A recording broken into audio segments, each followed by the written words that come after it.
हाँ हाँ, मैं यहाँ बहुत खुश हूँ। अमित जी मेरा बहुत अच्छे से ध्यान रखते हैं, साथ ही मेरे ससुराल वाले भी बहुत अच्छे हैं। मुझे यहाँ किसी भी चीज की कोई कमी नहीं होती। अरे वाह, फिर तो बहुत अच्छी बात है। इस हिसाब से तो तुझे अब तक खुशखबरी सुना देनी चाहिए थी। क्या माँ बिना? अरे अब मैं कहाँ कुछ गलत बोल रही हूँ। 3-4 हफ्ते हो गए हैं शादी के, अब तो तुझे मुझे नानी बनाना ही होगा। ये सुनकर खुशबू शर्मा कर फोन रख देती है। लो, शर्मा कर इसने फोन ही काट दिया। अरे शर्मा गई है, लेकिन आज नहीं तो कल खुशखबरी तो सुनानी ही पड़ेगी। हाँ, फिर तो मैं मासी बन जाऊंगी। वैसे भाभी आपको क्या हो गया? नहीं नहीं, कुछ नहीं। इतना कहकर आयुषी तुरंत किचन में चली जाती है। अभी तक तो मेरी नंद प्रेग्नेंट भी नहीं हुई है और घर में मासी नानी बनने की बातें शुरू हो गई हैं। न जाने किसी दिन प्रेग्नेंट हो जाएगी तो क्या ही होगा। इसी तरह बड़बड़ाते हुए आयुषी अपने काम पर लग जाती है। वहीं दूसरी तरफ, अरे ऐसे कैसे? अब तो आपकी बेटी हमें खुशखबरी सुनाने के बाद ही अपने मायके जाएगी। अरे वाह, चलो ये भी ठीक है। वैसे भी शादी के कुछ हफ्ते तो हो ही गए हैं, अब तो हमें दादी और नानी बनाना ही पड़ेगा संध्या को। इस तरह संध्या और रूबी एक दूसरे से कुछ देर बात करके फोन रख देती हैं। एक बार नन्ना जी प्रेग्नेंट हो जाए, उसके बाद तो मैं उनका ऐसे ध्यान रखूंगी कि वो कभी भूल नहीं पाएगी। हाँ रखना तू अपनी नंद का अच्छे से ध्यान। अभी हमें तो कुछ खाने को दे दे। अरे मैं तो भूल ही गई थी, मैं अभी तुरंत खाना बना कर लाती हूँ। फिर निहारिका तुरंत जाकर चूल्हे पर खाना बनाती है और इसी तरह कुछ दिन बीतते हैं। फिर एक दिन गोद भराई की रस्म में अरे मीनाक्षी जी ने अपनी बेटी की गोद भराई कितनी अच्छी तरह से की है। हाँ, मानना पड़ेगा, मीनाक्षी जी की बहू ने भी अपनी नंद का कितना अच्छे से ध्यान रखा है। वैसे अश्वनी जी, सुमित्रा जी, आप दोनों की बेटियों की भी तो शादी हुई है, कल सुना रही है खुशखबरी। अरे हाँ, मैं तो भूल ही गई थी। वैसे आपकी बेटियों की पहली प्रेगनेंसी उनके ससुराल में होगी या आप लोग मायके बुलाएंगे? अरे ऐसे कैसे उसके ससुराल में रहने दूंगी, इतना बड़ा घर है, किस दिन काम आएगा। मैं मायके ही बुलाऊंगी अपनी बेटी को, बस एक बार वो गर्भवती तो हो। वही तो, एक बार संध्या के पैर तो भारी हो, फिर तो उसे मैं अपने ही घर ले आऊंगी। हाँ, और फिर मैं अपनी ननद का अच्छी तरह से ध्यान रखूंगी, किसी चीज की कोई कमी नहीं होने दूंगी। अच्छा, और बुलवाकर कहाँ अपने सर पर रखोगी? इतना छोटा सा घर है। सच कहूँ तो जितना बड़ा तुम्हारा घर है उससे ज्यादा बड़े तो मेरे घर के कमरे हैं।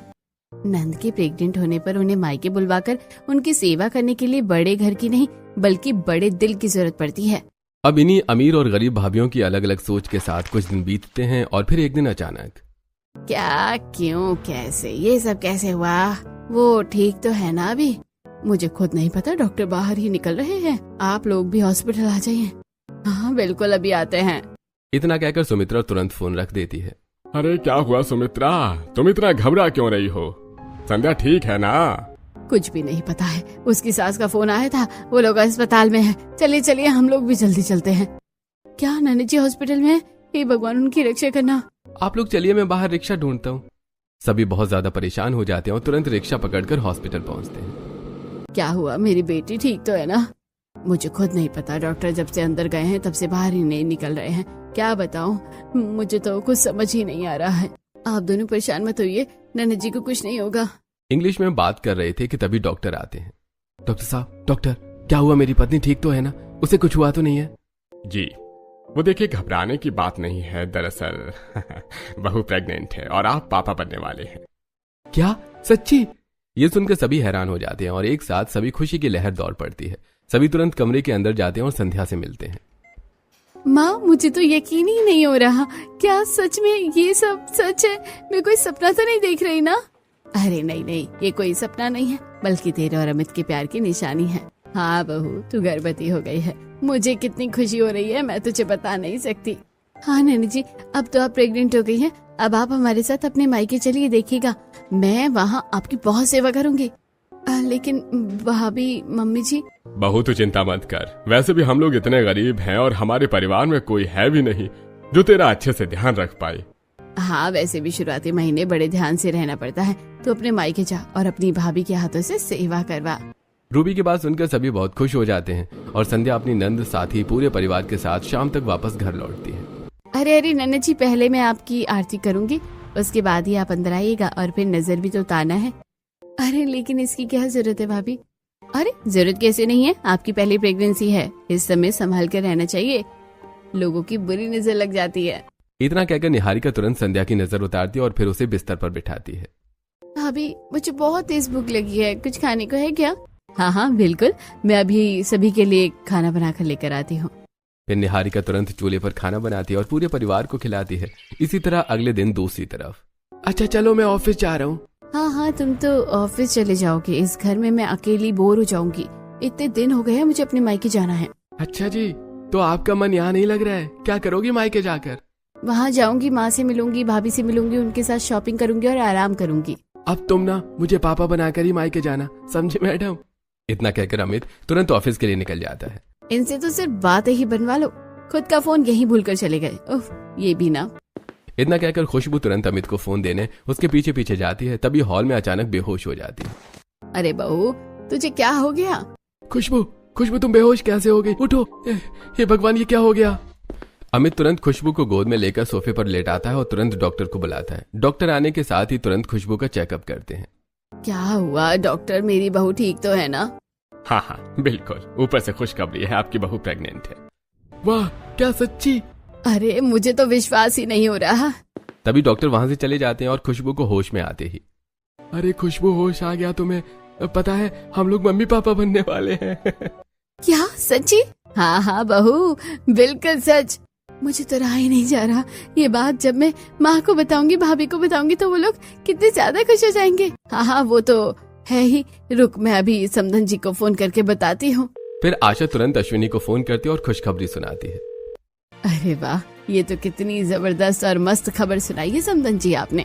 अब तो आपको मेरी बेटी को उसके मायके भेजना ही पड़ेगा। हाँ जी हाँ, बिल्कुल ले जाइए, लेकिन मेरी बहू है, थोड़ा संभल कर रखिएगा। वैसे भी वहाँ आप सबके बीच खुश और सुरक्षित ही रहेगी। ठीक है, तो फिर हम कल ही उसे लेने आते हैं। इतना कहकर मनीष फोन रख देता है और सभी को खुशखबरी बताता है, जिससे चारों तरफ खुशहाली फैल जाती है। तो फिर कल हम सब जाकर खुशबू को लेकर आएंगे। भगवान, अभी तक तो मेरी प्रेग्नेंट नंद अपने मायके आई भी नहीं है, मेरी तो बैंड बज जाएगी। क्या हुआ बहू, कुछ कहा क्या तुमने? नहीं नहीं माँ जी, मैं क्यों कुछ कहूँगी, मैं जाकर तैयारी करती हूँ। वैसे भी अब तो मुझे घर का काम ही करना है सिर्फ। आयुषी तुरंत घर के कामों में लग जाती है। अचानक बहू का मूड कैसे चेंज हो गया, लगता है खुशी से पागल हो गई है। अच्छा चलो सब काम पर लग जाओ, कल लेने भी तो जाना है खुशबू को। खुशबू को लाने की तैयारी शुरू हो जाती है और अगले दिन सभी जाकर खुशबू को ससुराल से मायके ले आते हैं। नंजी, आप इस तरह यहाँ क्या खड़ी हैं? मैं कोई आपकी आरती नहीं उतार रही हूँ, खुद ही घर के अंदर आ जाइए। यहाँ तक तो आ ही गई हैं। क्या मतलब है भाभी आपका? हाँ बहू, तुम कहना क्या चाहती हो? मेरा मतलब है कि ये तो नंजी का घर ही है और स्वागत तो मेहमानों का किया जाता है। नंजी तो घर के सदस्य ही है। अरे वाह बहू, कितनी समझदार है तू। फिर खुशबू घर के अंदर आती है और सोफे पर बैठती है। ये क्या आप तुरंत सोफे पर बैठ गई? पहले जाकर अपना हाथ मुंह धोकर आई हैं। आयुषी की बात सुनकर खुशबू चुपचाप हाथ मुंह धोने चली जाती है। बहू तुमने ये क्या किया, बेचारी को आराम तो करने देती। अरे वो दरअसल इस हालत में बाहर की मिट्टी धूल जरा भी नहीं लगनी चाहिए ना, इस वजह से। अरे वाह, बहू अपनी नंद का आने के साथ साथ ही कितना ध्यान रख रही है। अश्विनी तुम चिंता मत करो, एक भाभी अपनी नंद की प्रेगनेंसी से अच्छे से ही उसका ध्यान रखेगी। इतना कहकर मनीष वहाँ से चला जाता है और फिर सभी खाना खाकर सो जाते हैं। और फिर अगले दिन, लीजिए माँ जी, आज नाश्ते में छोले कुलचे बने हैं। वाह बहू, क्या खुशबू आ रही है। सच में भाभी, खुशबू दीदी को तो ये बहुत पसंद था। खुशबू प्लेट की तरफ देखती है। नहीं नहीं, मुझे नहीं खाने छोले कुलचे, इसे तो देखकर ही मेरा जी मचल रहा है। अरे क्यों बेटे, क्या मतलब? इतनी मेहनत से बनाया है, शादी से पहले तो उंगलियां चाट चाट कर खाती थी, अब क्या हो गया? नहीं भाभी, मेरा मतलब वो नहीं है, बस अभी नहीं खा पा रही हूँ। आप कुछ और बना दीजिए ना, बाहर से कुछ ऑर्डर कर लो, मैं दोबारा नहीं बना रही। बहू, इस हालत में बाहर का खाना ठीक नहीं होता, घर का ही बना दो। भाभी अगर आलू के पराठे बना दे तो? आयुषी गुस्से में प्लेट उठाकर किचन में चली जाती है। हे भगवान, जब प्रेग्नेंट नंद मुंह उठाकर अपने मायके आ गई है और अब मेरे सर पर बैठकर तांडव कर रही है। अब मैडम के लिए आलू के पराठे बनाओ। इस तरह बड़बड़ाते हुए आयुषी आलू के पराठे बनाकर अपनी नंद के कमरे में लेकर जाती है। लो नानी जी, आपके आलू के पराठे, अब शांति से खा लो। इसकी स्मेल ही बर्दाश्त नहीं हो रही है, मुझे नहीं खाना। अगर खाना नहीं था तो बनवा ही क्यों? एक तो फरमाइश पूरी करो, फिर इनके नखरे। चलो मत खाइए, बाहर में जाओ। इतना कहकर आयुषी प्लेट वहीं रखकर गुस्से में अपने कमरे में चली जाती है। और वहीं दूसरी तरफ, लीजिए नन्ना जी, आज मैंने आपके लिए हल्की दाल और लौकी की सब्जी बनाई है। संध्या चुपचाप प्लेट ले लेती है और बिना कुछ कहे धीरे धीरे खाने लगती है। क्या हुआ बेटी, तू इस तरह से मुंह बनाकर क्यों खा रही है? वहाँ सच कहूँ तो मन ही नहीं है खाने का, पर भाभी को बोलूंगी तो वो परेशान हो जाएगी। अरे भला मैं क्यों परेशान हो जाऊंगी? आपका ध्यान रखना तो मेरा फर्ज है। बताइए क्या खाने का मन है, मैं अभी बना देती हूँ। नहीं भाभी रहने दीजिए। नहीं नन्ना जी, इस हालत में मन का खाना मिलना जरूरी होता है। एक काम करती हूँ, आपकी पसंद की मीठी दलिया बना देती हूँ। निहारिका तुरंत चूल्हे के पास जाती है और जैसे जैसे चूल्हा जलाकर अपनी नंद के लिए उसकी पसंद का खाना बनाकर उसके कमरे में जाती है। लीजिए नन्ना जी, थोड़ा सा खाकर देखिए। संध्या एक चम्मच खाती है और फिर कटोरी नीचे रख देती है। भाभी मुझे तो इसकी स्मेल ही अच्छी नहीं लग रही है, मैं नहीं खा सकती। सॉरी, आपने मेरे लिए इतनी मेहनत की और मैं। कोई बात नहीं, इस हालत में ऐसे मूड बदलते रहते हैं। आप बस आराम कीजिए और मैं कुछ बना कर लाती हूँ। एक तरफ गरीब भाभी जो अपनी प्रेग्नेंट नंद के मूड स्विंग को हैंडल कर रही है, दूसरी तरफ अमीर भाभी जो खुद चिढ़कर बैठ जाती है। इसी तरह दोपहर को। अरे भाभी, आप इतनी तेज धूप में कहाँ जा रही हैं? मार्केट जा रही हूँ। हमारी ऐसी हालत तो नहीं कि ठेले से महंगी सब्जी ले, वहाँ सस्ती और ताजी सब्जी मिलेगी, नंजी की सेहत के लिए भी अच्छी होगी। इतना कहकर निहारिका पैदल ही कड़कती धूप में मार्केट सब्जी लेने जाती है। वहीं दूसरी तरफ भाभी, बाहर सब्जी बेचने वाला आया है, आपको सब्जी नहीं लेनी है क्या? इतनी मेहनत मुझसे ना होगी, मैं अभी फोन से ऑनलाइन सब्जी मंगवा लेती हूँ। बहू बाहर से मत मंगा, ताजी ले आ, तेरी तगड़ी नंद के लिए भी अच्छी रहेगी। मेरे अंदर नहीं है इतनी हिम्मत, मैं हमेशा ऑनलाइन सब्जी मंगवाती हूँ, ऑनलाइन ही मंगवाऊंगी। और वैसे भी ननद जी इसे खाकर मर नहीं जाएगी। इतना कहकर गुस्से में आयुषी ऑनलाइन सब्जी मंगवाती है और खाना बनाती है। सिर्फ रात को जब सभी लोग बैठकर खाना खा रहे थे तभी संध्या को वॉमिटिंग होने लगती है। सॉरी, आप लोग मुझे माफ कर दीजिए, आप लोग खाना खा रहे थे और ये मैंने किया। अरे बेटी, इसमें माफी कैसी? हाँ नन्ना जी, ये तो प्रेगनेंसी के दौरान नॉर्मल बात है, आप घबराइए मत, आप आराम कीजिए, मैं सब साफ कर देती हूँ। फिर निहारिका तुरंत बिना किसी झिझक के अपना खाना छोड़कर अपनी नंद की वॉमिटिंग साफ करती है। वहीं दूसरी तरफ खड़ी होकर पानी पी रही खुशबू के हाथ से उसका झूठा पानी का गिलास जमीन पर गिरता है, जिसके छींटे उसके भाभी पर पड़ते हैं। ये क्या कर दिया, दिखाई नहीं देता? प्रेग्नेंट होने के साथ अंधी भी हो गई हो क्या? बहुत धीरे बोलो, उसे चक्कर आया होगा। तो क्या झूठा पानी जमीन पर गिराएगी? अब इसे साफ कौन करेगा? सॉरी भाभी, मैं कर देती हूँ। नहीं, इसकी जरूरत नहीं है, मैं कर लूंगी, वैसे भी सारा काम तो मैं ही करती हूँ, ये भी कर लूंगी। इतना कहकर आयुषी तुरंत जमीन पर गिरे पानी को साफ करती है और अब इस तरह आयुषी धीरे धीरे अपनी नंद की हर छोटी सी छोटी बात पर चढ़ने लगती है। फिर एक दिन कमरे में, तुम आजकल इतनी चिड़चिड़ी क्यों हो गई हो? हर वक्त मुंह फुलाकर क्यों घूमती रहती हो? घूमती नहीं रहती हूँ, घर का सारा काम करती हूँ, फिर भी ऊपर से तुम्हारी बहन के नखरे भी झेलती हूँ। तुम्हें क्या, तुम तो मुंह उठाकर ऑफिस चले जाते हो। अरे वो प्रेग्नेंट है, उसकी सेवा करना बनता है। हाँ तो मैं भी तो कब से तुम्हें कह रही थी कि हम भी बच्चे की प्लानिंग करते हैं। अगर मैं आज प्रेग्नेंट होती तो लोग भी मेरी सेवा करते, लेकिन नहीं, मैं ही ना यहाँ दूसरों के आने वाले बच्चों के लिए लोगों के आगे पीछे घूम रही हूँ। अरे दूसरों के कैसे? तुम्हारी ही तो प्रेग्नेंट नंद के बच्चे हैं, तुम मामी हो उनकी। वही तो, मामी हूँ, माँ नहीं। तुमसे तो बात करना ही बेकार है। इतना कहकर आयुषी मुंह घुमाकर सो जाती है। वहीं दूसरी तरफ रात के 1 बजे। कहाँ जा रही हो? आजकल सारा ध्यान नंद पर ही है। हाँ तो मेरी ननद प्रेग्नेंट है, उनका ध्यान रखना मेरा फर्ज है, शुरुआती महीने में संभालना जरूरी है। अब इसी तरह दिन बीतते हैं। एक तरफ आयुषी जो अपनी नंद की प्रेगनेंसी से चिड़चिड़ी और परेशान होकर अपनी नंद का बिल्कुल भी ध्यान नहीं रखती, वहीं दूसरी तरफ गरीब भाभी निहारिका अपनी नंद की केयर करती है, उसका ध्यान रखती है। इसी तरह कुछ महीने बीत जाते हैं। अब दोनों नंद के पेट बाहर निकल आते हैं और 7वां महीना लग जाता है। इसी तरह एक दिन, अरे अब तो 7वां महीना लग गया है, डॉक्टर ने चेकअप के लिए बुलाया था। हाँ बाबूजी, बुलाया तो था, लेकिन अभी पैसे नहीं है, कैसे ले जाएं अस्पताल? कोई बात नहीं, आप लोग परेशान मत होइए, बाद में चेकअप करवा लेंगे, मुझे अभी कोई खास दिक्कत नहीं लग रही है। ऐसे कैसे नैना जी, आपका इलाज जरूरी है, पैसों की चिंता मत कीजिए, मैं कुछ करती हूँ। इतना कहकर निहारिका चुपचाप अपने काम में लग जाती है। फिर रात को, भाभी आप अभी तक जाग रही है, सोना नहीं है क्या? कल ननद जी का चेकअप है, ये ऑर्डर पूरा कर दूंगी तो पैसे मिल जाएंगे, उसी से उनका इलाज हो जाएगा। मैं नहीं चाहती कि हमारी गरीबी का असर उनकी प्रेगनेंसी पर पड़े। इतना कहकर निहारिका पूरी रात जागकर अपना ऑर्डर कंप्लीट करती है और अगली सुबह अपनी नंद को उन्हीं पैसों से ले जाकर डॉक्टर को दिखाती है। वहीं दूसरी तरफ, अब बहू, आज डॉक्टर ने खुशबू को बुलाया है, तुम लेकर नहीं गए? ओह शिट, मैं तो भूल ही गई, अपॉइंटमेंट मिस हो गया। अब अगली तारीख 1 हफ्ते बाद की है। इतना सारा काम करती हूँ, एक चीज भूल गई तो आसमान टूट पड़ा। और अगर इतनी दिक्कत थी तो थोड़ा पहले याद दिला दिया होता मुझे। अब जाइए यहाँ से। आयुषी गुस्से में अश्विनी को कमरे से बाहर भेज देती है। तभी सारी बातें सुनकर खुशबू जाकर अश्विनी से बातें करती है। माँ, जब से मैं आई हूँ भाभी का व्यवहार बदल गया है, क्या मेरे रहने से उन्हें दिक्कत है? नहीं मेरी बेटी, तेरी भाभी है ही ऐसी चिड़चिड़ी, तू परेशान मत हो, मैं उसे समझाती हूँ।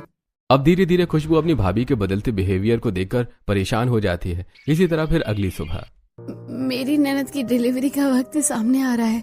अब से मैं 1 घंटा पहले ही उठूंगी और उनके लिए चूल्हे पर गर्म पानी कर दूंगी। उन्हें नहाने में आसानी होगी। ये सोचकर निहारिका सुबह 6 बजे ही उठ जाती है और घर के बाहर चौखट पर रखे चूल्हे पर पानी गर्म करने लगती है।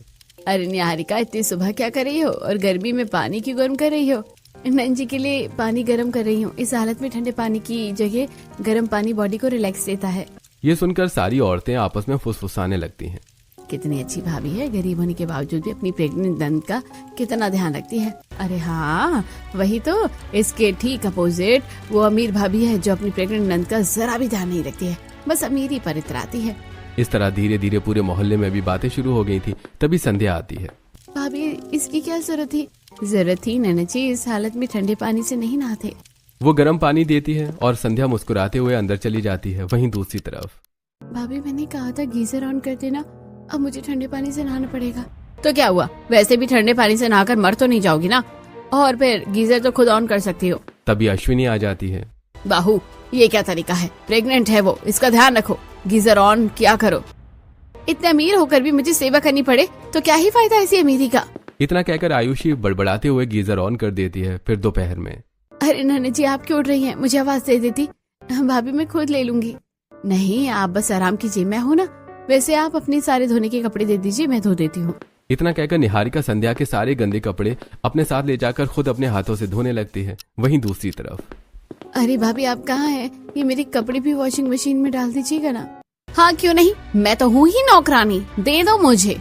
खुशबू के हाथों से कपड़े लेकर वो वॉशिंग मशीन में डाल देती है। और फिर क्या फायदा मेरे इतने अमीर होने का, जब भाभी बनकर मुझे प्रेग्नेंट नंद की सेवा ही करना पड़े। अब इसी तरह पूरा दिन बीत जाता है और रात को ओहो निहारिका, अब तो तुम मुझसे ज्यादा अटेंशन अपनी नंद को ही देने लगी हो। कितने दिन हो गए हैं तुम इस कमरे में सोती ही नहीं हो। अरे तो मैं इस हालत में नंद जी को अकेला नहीं छोड़ सकती, बस इस वजह से। फिर निहारिका कुछ देर में हल्दी वाला दूध लेकर अपनी नंद के कमरे में जाती है। ये क्या भाभी, आज भी वही वाला दूध? नहीं नहीं, मैं नहीं पीऊंगी। नहीं नहीं, आपको पीना पड़ेगा, जल्दी से 1 घूंट में पी लीजिए सारा। फिर निहारिका संध्या को हल्दी वाला दूध पिलाकर सुला देती है। वहीं दूसरी तरफ ये लीजिए नंद जी, केसर वाला दूध, इसे पी लीजिए।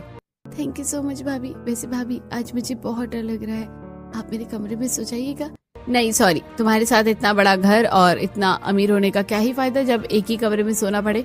आयुषी तुरंत वहाँ से चली जाती है और खुशबू दूध पीकर अकेले सोती है। वहीं दूसरी तरफ रात के 2 बजे ये क्या है भाभी, आप ये क्या कर रही हैं? आप उससे बड़ी हैं, आप इस तरह आधी रात में मेरे पैर क्यों दबा रही हैं? कुछ नहीं, बस आप नींद में दर्द से करा रही थी तो मैंने सोचा कि पैर दबा दूं, आपको थोड़ा सा अच्छा लगेगा। सच में भाभी, आप तो मेरी माँ से भी ज्यादा ध्यान रखती हैं। आप जैसी भाभी भगवान हर किसी नंद को दे। अब इसके बाद दोनों आपस में बातें करते हुए सो जाते हैं। फिर अगले दिन सुबह की चाय पीते वक्त अब 8वां महीना लग गया है, बच्चों के लिए शॉपिंग कर लेनी चाहिए, बाद में भाग दौड़ मुश्किल हो जाएगी। ये सुनते ही सभी खुश हो जाते हैं, लेकिन आयुषी का मुंह बन जाता है। पहले ही इतना खर्चा हो रहा है, अब आने वाले बच्चे की तैयारी। इस घर में मेरा कुछ है भी या नहीं? क्या हुआ भाभी, आप परेशान क्यों है? जाइएगा ना शॉपिंग पर। हाँ हाँ ठीक है, वैसे भी इतने महीने से तो मेरे सर पर मूंग डला जा रहा है, अब शॉपिंग भी करने चलो। इसके बाद मजबूरन आयुषी खुशबू के साथ शॉपिंग पर जाती है और फिर सारा सामान उसी से उठवाकर वापस घर लौटते वक्त भाभी जी मचला रहा है, जरा कार रोक दीजिए। कार ट्रैफिक सिग्नल पर रुकती है। खुशबू बाहर आकर ताजी हवा लेने लगती है। अगर इतना ही जी मचल रहा है तो यहीं खड़ी रहो, मैं जा रही हूँ। वो गाड़ी आगे बढ़ा देती है, खुशबू को सड़क किनारे अकेला छोड़कर। भगवान मेरी नंद को कुछ ना हो, उनकी सेहत का अच्छे से ख्याल रखना, उसे हर दर्द से बचाना। प्रार्थना के बाद वो लौट रही होती है, तभी सड़क किनारे खुशबू को अकेले खड़ा देखती है। अरे आप यहाँ अकेली? भाभी आयुषी मुझे छोड़कर चली गई। निहारिका तुरंत उसका हाथ थाम लेती है। आइए मैं आपको घर छोड़ देती हूँ, इस हालत में अकेले खड़ा रहना ठीक नहीं है, चलिए मैं आपको छोड़ देती हूँ। कहाँ मैं इस गरीब नंद की भाभी को ताने मारती थी, आज उन्होंने ही मेरी मदद कर दी। उसके बाद निहारिका अपनी प्रेग्नेंट नंद संग अमीर नंद के साथ मोहल्ले में आती है और खुशबू को उसके घर छोड़ देती है। साथ ही संध्या के साथ खुद अपने घर आ जाती है। फिर शाम में अरे बहू, तू आने के साथ साथ ही ये सुई धागा लेकर क्यों बैठ गई? अब धीरे धीरे डिलीवरी का वक्त सामने आ रहा है, हमारे पास इतने पैसे तो नहीं है कि हम लग्जरी ब्रांड से नन्ना जी के लिए कपड़े ले सके, तो मैं उनके लिए अपने हाथों से ही कपड़े बनाऊंगी। वो अपने हाथों से उनके कपड़े सिलने लगती है। इसी तरह फिर एक दिन इस समय पौष्टिक खाना जरूरी है नंद जी, और ज्यादा तनाव नहीं लेना है। भाभी आपके रहते मुझे कोई डर नहीं। सामने की बालकनी से खुशबू ये सब देख रही है। काश मेरी भाभी भी इस गरीब की तरह मेरी इतनी केयर और देखभाल करती। न जाने मेरी भाभी मुझसे क्यों चिड़ी हुई रहती है। क्या फायदा इतने अमीर होने का जब गरीब नंदी मुझसे ज्यादा खुश है। वहीं दूसरी तरफ निहारिका कुछ सामान लेने नीचे चली जाती है और छत पर संध्या अकेली रह जाती है, जिसकी वजह से प्रेग्नेंट अमीर और गरीब दोनों नंदों की आपस में बातचीत शुरू होती है। अरे तुम तो अपना मुंह ही बंद रखो। तुम्हारे घर में तो तुम्हें 2 रोटी भी मुश्किल से मिलती होगी खाने के लिए। मेरे घर में तो मैं जो चाहूँ खा सकती हूँ। तुम्हें पता है अभी हाल फिलहाल में ही हम लोग शॉपिंग के लिए गए थे। कितनी शॉपिंग की है। अच्छी बात है, ये तो खुशी की बात है। अपना ध्यान रखिए। अच्छा मैं आती हूँ, मेरी भाभी मेरा इंतजार कर रही होगी। खुशी खुशी चली जाती है और खुशबू अकेले पड़ जाती है। अब इसी तरह दिन बीतते हैं और फिर एक दिन। अरे तुम ये क्या कर रही हो? संध्या की नजर क्यों उतार रही हो? मैं नहीं चाहती कि मेरी नंजी को कोई भी बुरी नजर या काली नजर लगे। अभी बाहर की औरतें इनकी तारीफ कर रही थी, इस वजह से मैंने सोचा इनकी नजर उतार दूं। निहारिका तुरंत संध्या की नजर उतारती है और वहीं दूसरी तरफ, अगर इतना ही मन है तो बाहर से ऑर्डर कर लो। मेरा दिमाग क्यों खा रही हो? मैं भी कोई मशीन नहीं हूँ जो हर वक्त बनाती रहूं। मैंने तो बस पूछ लिया था भाभी। पहले बनवाती हो फिर खाती नहीं हो। मेरी मेहनत की कोई कदर नहीं। वो नाराज होकर कमरे से बाहर चली जाती है। अब दिन बीतते हैं और दोनों नंद का 9वां महीना लग जाता है। अब आपको इनका ध्यान रखना बहुत ज्यादा जरूरी है। हल्की सी लापरवाही बहुत बड़ी मुसीबत ला सकती है। हाँ, यही बात तो सुनती आ रही हूँ मैं मेरी माँ की शुरुआती दौर में। आयुषी डॉक्टर की बात को सीरियस नहीं लेती और वहीं दूसरी तरफ इनके चेकअप से पता चला है कि 9 महीने बहुत अच्छी तरह से इनकी देखभाल हुई है। इस वजह से अभी कोई भी ज्यादा क्रिटिकल सिचुएशन नहीं है, लेकिन फिर भी आप ध्यान रखिएगा। हाँ बिल्कुल, अब तो मैं पहले से भी ज्यादा ध्यान रखूंगी। साथ में अपनी नंद को एक्सरसाइज भी करवाऊंगी। एक तरफ निहारिका जो अपनी नंद की और भी ज्यादा देखभाल शुरू कर देती है, दूसरी तरफ आयुषी जो बिल्कुल लापरवाह हो जाती है। फिर एक दिन रात को, भाभी आपका कमरा तो बगल में है। भाभी सुन क्यों नहीं रही है? भाभी लगता है बहुत गहरी नींद में सो रही है। मैं खुद उठकर ले लेती हूँ। यह सोचकर जैसे वो बिस्तर से उठती है उससे पहले ही लड़खड़ा जाती है और वो गिर पड़ती है, जिससे उसे बहुत गहरी चोट आती है। भाभी सुनिए ना। भगवान ये क्या हो रहा है? मेरा पेट नहीं। भाभी कोई है? भाभी। खुशबू के चलने की आवाज बगल के कमरे में सोई आयुषी की नींद तोड़ देती है। पता नहीं मेरी इस नंद को मुझसे क्या दिक्कत है। एक तो पूरे दिन उनके लिए जागते रहो और फिर रात को भी नहीं सोने देती। अब भले ही चिल्ला कर मर जाए, लेकिन मैं नहीं जाऊंगी अपनी नींद अधूरी छोड़कर। इस तरह नींद में आयुषी बड़बड़ा कर सो जाती है और फिर अगली सुबह, अरे क्या हुआ? बहू सो रही है और खुशबू जमीन पर पड़ी है। क्या हो गया इसे? अश्विनी तुरंत खुशबू को देखती है और पता चलता है कि खुशबू बेहोश हो गई है। वो तुरंत सभी को इकट्ठा करती है। हे भगवान, ऐसा कैसे हो सकता है? खुशबू ठीक तो है ना? आयुषी उठो आयुषी। आयुषी की तुरंत नींद खुलती है और वो उठकर बैठती है। तुम्हें दिखाई नहीं दे रहा? खुशबू बेहोश हो गई है दर्द सहन न होने की वजह से, और तुम घोड़े बेचकर सो रही हो। अगर खुशबू को कुछ भी हुआ ना तो हम तुम्हें कभी माफ नहीं करेंगे। क्या मतलब है आपका? सभी आयुषी से बहुत ज्यादा खफा थे और बिना कुछ कहे गुस्से में डरते हुए खुशबू को तुरंत अस्पताल लेकर जाते हैं। आयुषी भी साथ जाती है। देखिए, हम अभी कुछ भी नहीं कह सकते। सिचुएशन बहुत ज्यादा क्रिटिकल है। हम या तो माँ या फिर बच्चे को बचा सकते हैं, क्योंकि इतनी बड़ी लापरवाही के बाद दोनों को बचाना बहुत मुश्किल है। इतना कहकर डॉक्टर तुरंत ऑपरेशन थिएटर के अंदर चले जाते हैं और जिस परिवार में चारों तरफ खुशियां गूंज रही थी, बच्चे के आने की खुशी थी, अब इस परिवार में सभी उदास और परेशान बैठे थे।